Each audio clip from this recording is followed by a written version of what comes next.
来信问答。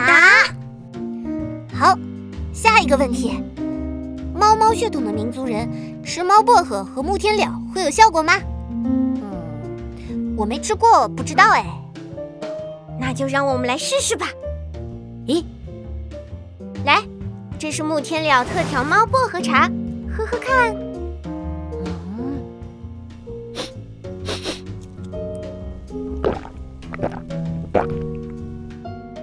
感觉怎么样？好像也没什么嘛。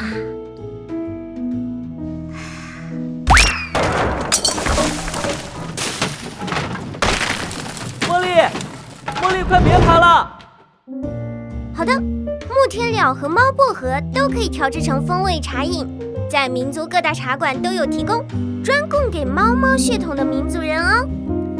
至于主持人茉莉，现在还在树上不想下来，那么本次来信问答就到此结束啦，有缘再见。